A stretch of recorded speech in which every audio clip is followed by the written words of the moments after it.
Deep in the jungles of the Amazon, an adorable ball of fluff clings to a tree branch, lapping up delicious ants. The pygmy Silky Anteater clearly has sloths as a role model, and it shows in their laid-back nature. But moving slowly and eating sparingly take a toll, and this carefree lifestyle comes at a cost, particularly for an anteater. But keeping a cool head when the heat turns up is the way to sway here in life, death, and taxonomy.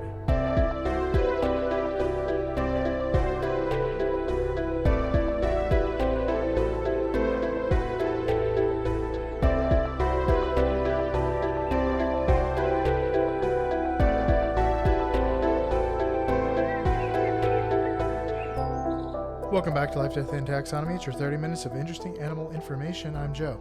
And I'm Carlos. Thank you to Cassie for the creation of our theme song. To hear more of Cassie's music, please search Cassie Michelle on YouTube or Spotify. And thank you to Johanna for the creation of this week's artwork. To check that out, you can visit us at our home on the web at ldtaxonomy.com. And a very special thank you to our patrons, to Jesse Raspolich, Carol Raspolich, Richard Gaspar, Lottie and Aubrey, Gray Hughes, and Wednesday Rabbit. Thank you so much for your support. It's greatly appreciated. Thanks for helping us keep the lights on. And today we're talking about the smooth jazz of tree critters. But more on that later. Silky smooth. Are talking about the Silky Anteater. Yeah, pygmy Silky Anteater. Yeah, so do you have other names for it? I do. It's cotton sloth, and the pocket size snugglesmith, because I want to snuggle with it. And he fits in my pocket. Snugglesmith is good because it looks like a Snuffleupagus. It looks like it's a not Hanna-Barbera. A Jim Henson. Yeah. Production. It's like that. Have you seen Fantastic Beasts and Where to Farm Them? Yes. And he has that little like platypus echidna that steals people's stuff. Yes. It's like that. It is like that. It also looks like Gonzo, I think. It looks like Gonzo. That's where the Jim Henson thing came from. Would you like to know what science calls it? Sure. It's in the kingdom you love, know, and are in the kingdom Animalia. The phylum is Chordata. The class is Mammalia. The order is Pilosa. Very appropriate. Mm-hmm. Because he's so soft. The family is Cyclopidae. Cyclopididae. Yeah. It's Cyclops. The genus is Cyclopes. And the species is Cyclopes didactylus. Didactylus? Cyclopes didactylus? Yeah. So, I'm curious to know if we're doing a critter groups or a nomenclature, because we have done. We gotta figure out what. So, I when I was doing this, I had the feeling that we had just done the giant anteater, like the other day, because it was like, oh, I'm doing another anteater. Like I just did one. We did that a year ago, almost a year ago. If we like this time next week will be when we recorded this time a year ago next week. There we go. That's when we recorded the giant anteater episode. So I don't know why I felt like it was so recent, but we talked about the critter groups. Maybe because of the aardvark. Maybe it was the aardvark. That's episode 309. That was more December recent. 19th. But I was definitely thinking of the anteater in particular because of the whole jaw and tongue situation. Yeah, we already talked about the critter groups. The term of venery for an anteater back then, it's a candle of anteaters. So that means that we are going to do nitty-gritty nomenclature, where I ask you, Joe, a question, and that question is, what is the translation for the binomial nomenclature? Cyclopes didactylus. So, what does that mean? Does that mean... All right, so is it A, round eyes, 2 toes, B, one-eyed teacher, C, giant instructor, or D, round-eyed guardian? What was the second one again? One-eyed teacher. And then the first one? Round eyes, 2 toes. I guess round-eyed 2 toes. Final answer? Final answer. That is correct. Round eyes, 2 toes, strong hearts. I'm on the Wikipedia page, and it is right there, but it's not what you. It's none of the things you said. Is it right there? It says 2-toed circle foot. So you said 2-toed Circle eye. So that's what I. No, when I looked up Cyclopes, it said round eyes. So, I don't know. Well, I was leaning before I even clocked that.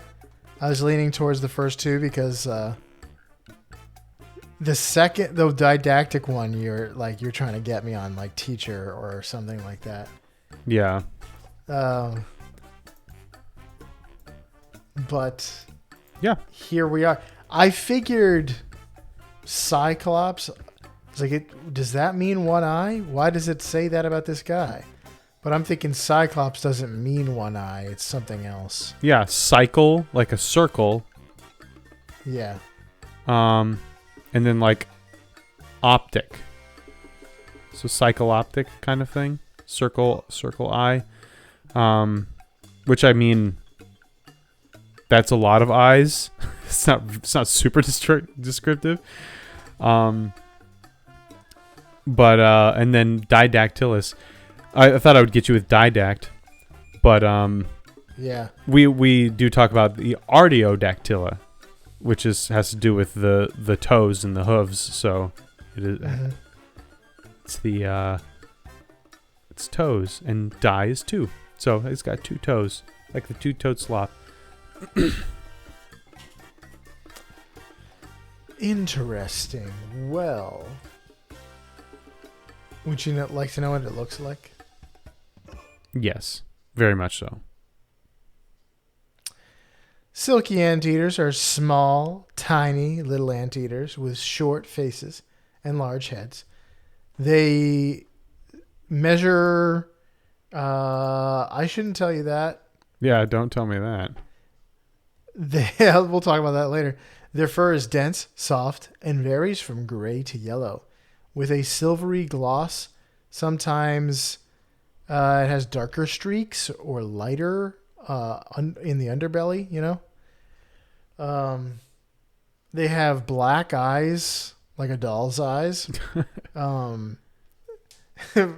They have red soles. The soles of their feet are red. And they have 2 claws on their 4 feet, which they use to grip branches, sort of like a sloth. I love these guys. They are adorable. And their hind feet have 4 equal length toes with long claws. Isn't that weird to have like 2 different numbers of toes on 2 sets of feet? Yeah. I guess you just have what you need. Well, not that crazy. But I said they were tiny. So let's talk about how small. Welcome to the Beloved Measure Up segment, the official listener's favorite part of the show. The part of the show when we present the animal size and dimensions in relatable terms through a quiz that's fun for the whole family. It's also part of the show that's introduced by you when you send in audio of yourself saying, singing, or chittering. The words measure up into ldtaxonomy@gmail.com. We don't have a new Measure Up intro this week, but that means we get to hear from an animal, and Carlos gets to guess who it is. An anteater? It actually is not an anteater. It's an aardvark, but it was too good to pass up. Is it Jazzy Arthur? Jazzy Arthur? It's the. I'm not familiar with. I don't know. Is there a jazzy? Is there a jazzy episode of Arthur? No. Because he's silky smooth. Definitively no. Definitively. Although I think the Jekyll Hyde episode, like the musical episode, there's a saxophone. So that's jazz. Mm-hmm. You can't play saxophone in any other. Yeah, you can't play a saxophone without playing jazz. It is an instrument that makes its own genre by being played. Without further ado, the listener's favorite part of the show. They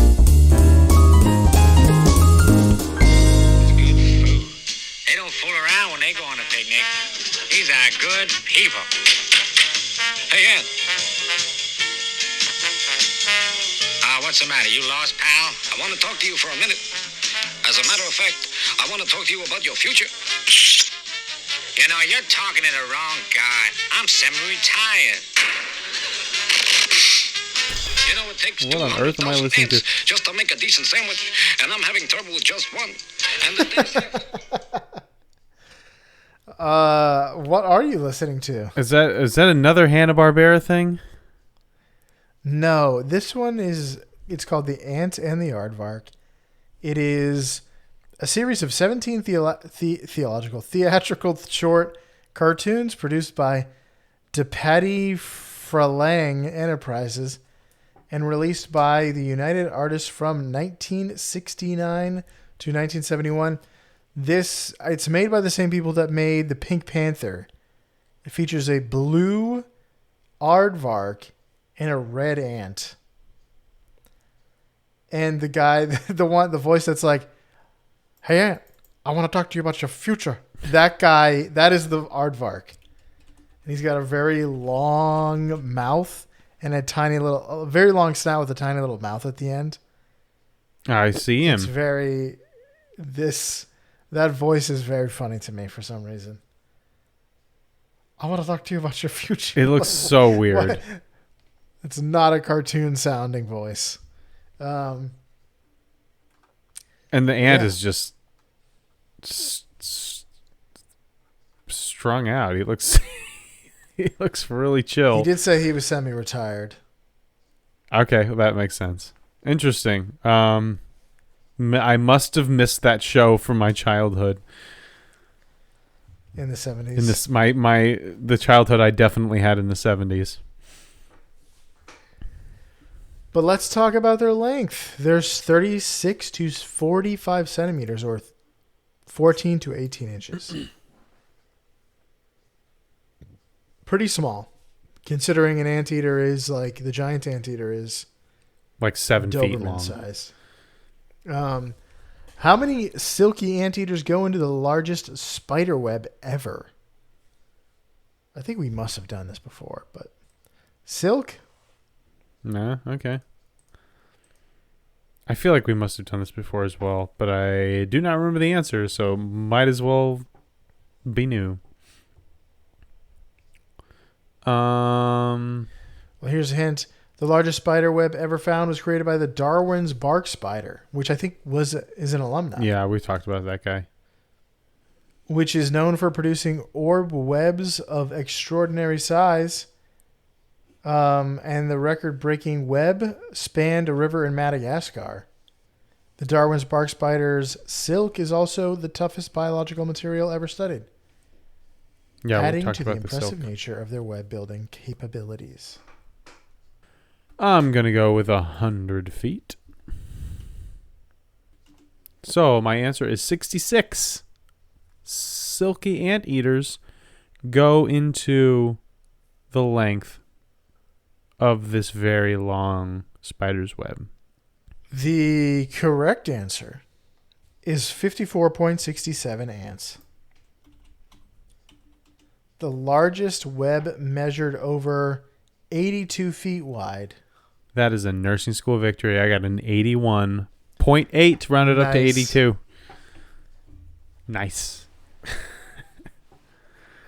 Okie dokie. Let's talk weight. They're between 175 to 40 grams. And by 40, I mean 400. 175 to 400, or 6.2 to 14.1 ounces. How many driver ants queens go into the silky ant? How many African driver ant queens would a silky anteater have to eat its weight in African driver ant queens? Oh boy.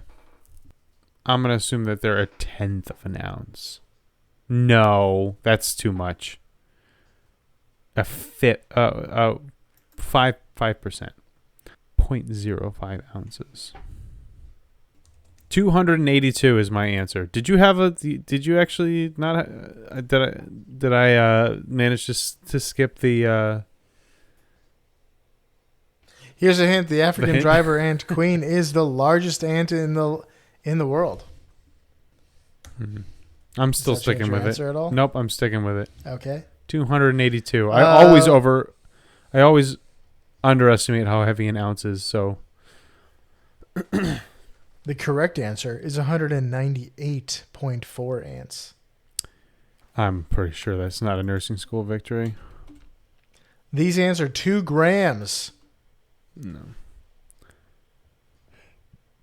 That means nothing to me. There's 28.35 grams in an ounce. So it's about 1/10. If I had gone 1/10, I would have gotten it right. Dagnabbit. I got 70%. Oh well. We could start calling this real estate victory. Oh, because you need a 75 to pass real estate. Oh, okay. So like, you can be a realtor, but you can't be a nurse. What if that's how it worked? You had to take a hard test. I got a 70 on that one, that last one. So I can't be anything.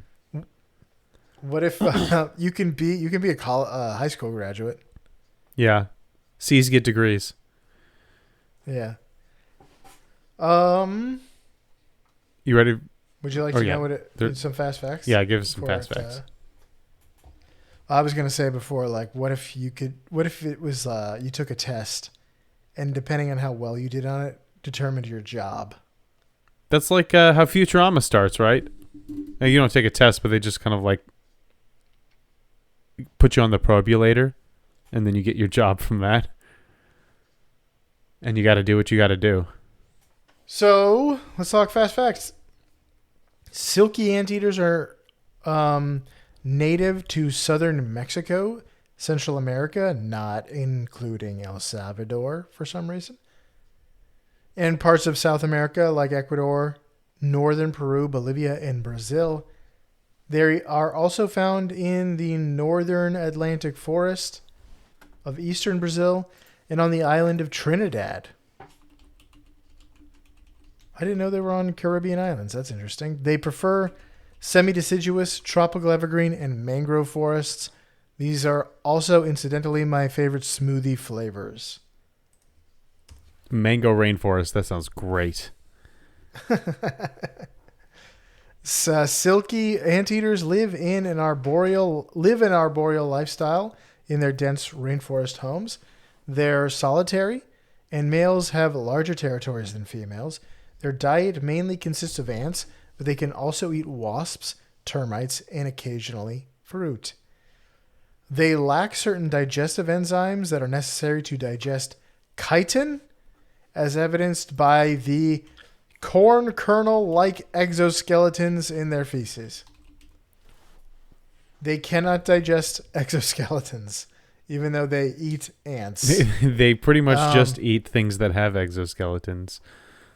So it's just like exclusively eating shrimp, and then your house is just full of shrimp shells. Shrimp tails. Yeah. Shrimp shells. That's kind of like humans. Yes, we can't. We also can't digest. Although, have we tried? I don't know. I feel like we have.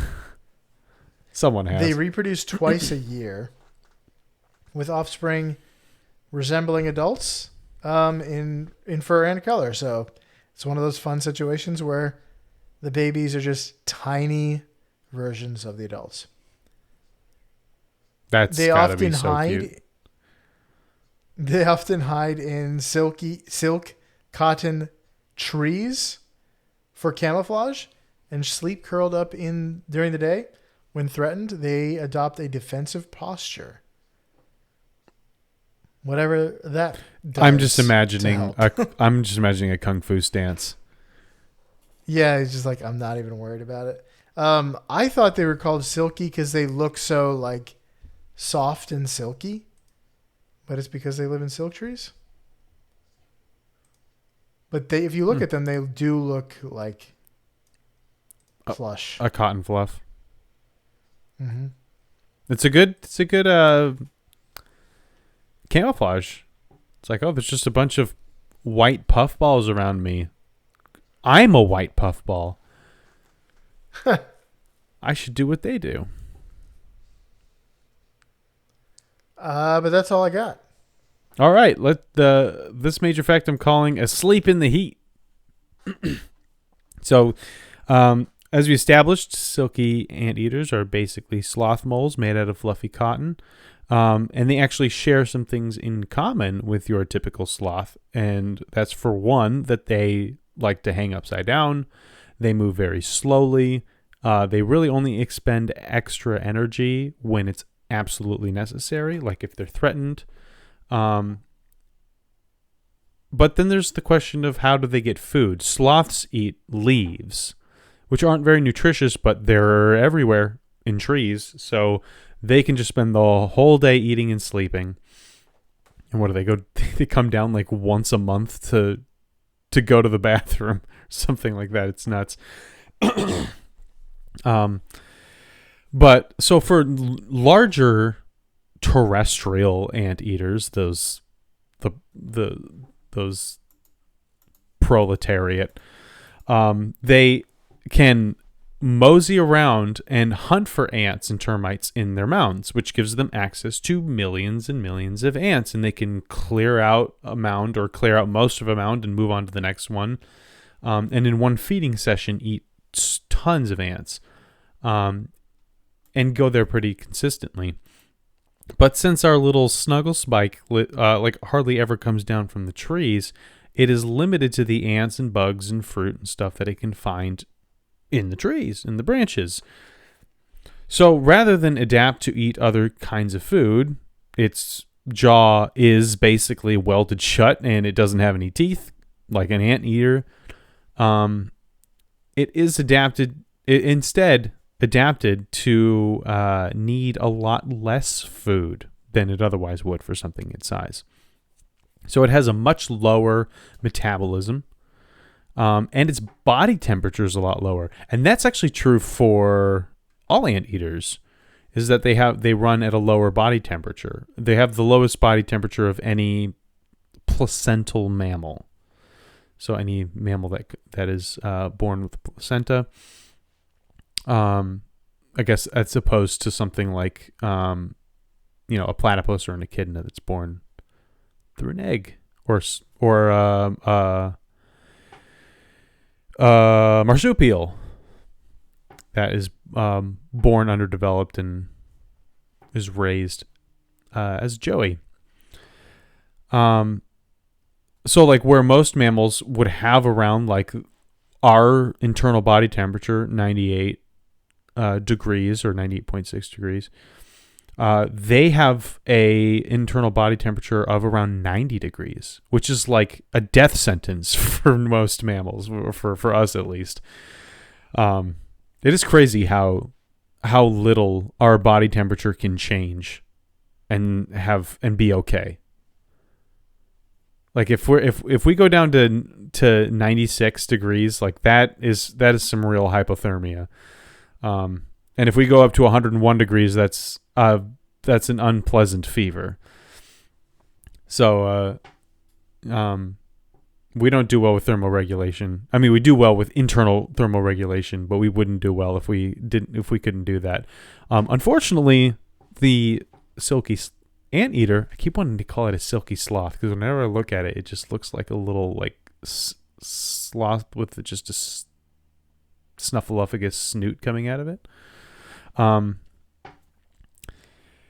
So, it also the silky anteater goes into these states of torpor, like mini hibernations, and this allows it to conserve energy in between feeding sessions. So it's really, the name of the game is just to not do very much unless you're eating. So it doesn't get a lot of food. It doesn't process that food very quickly. It runs colder than most mammals. It hibernates a lot. So it has a hard time regulating its body temperature. And yes, this is a mammal that relies heavily on the environment to regulate its temperature, like a decidedly less cuddly reptile.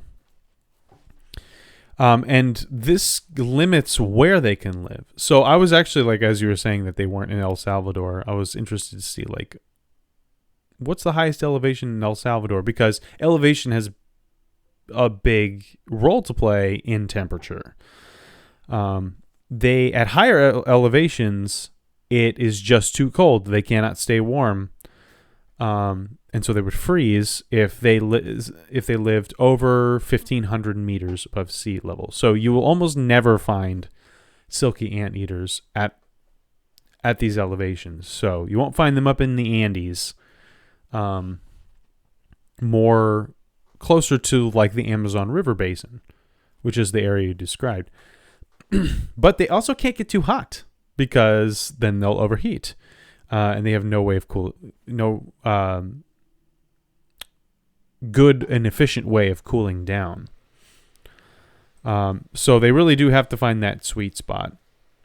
And it's played into their conservation efforts. And it determines where you will find them in the first place. So, and it's been affected by like deforestation in the area. Because they need trees to live in. And that's all I got. It's the big thing is that this is a mammal that needs to externally regulate its heat, and it's also a mammal that can't go places very quickly. So it's not like, oh, it's hot now, let me go over to this other section of the forest that is cooler or something like that. It's like, no, I'm here for the month. If I want to go to a different part of the forest, that's gonna be a Q2 goal, key objective.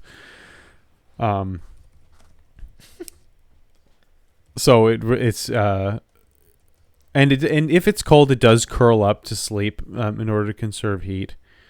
But it's just interesting how it runs so cold normally.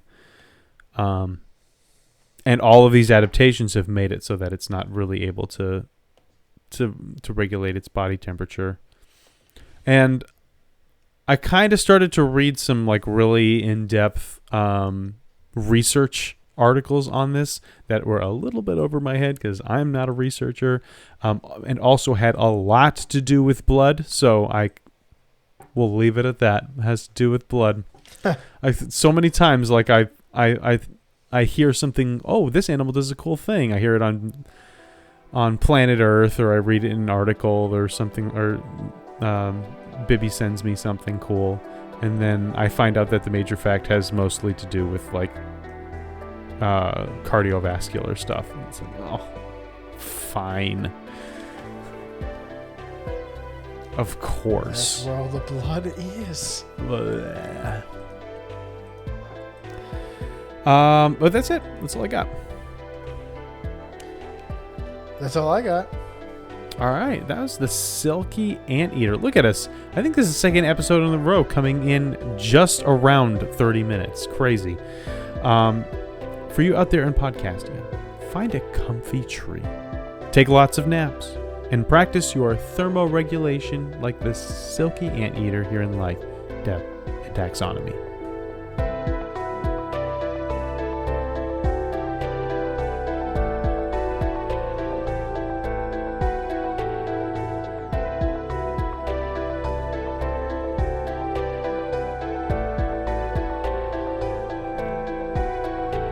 Hey Taxonomy Titans, I just want to remind you that we now have a Patreon. Patrons can see full video episodes and get shoutouts on the show.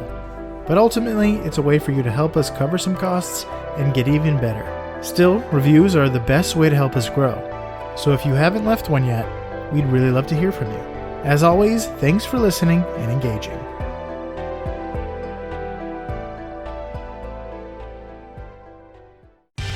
Life, Death, and Taxonomy is my favorite in the world podcast.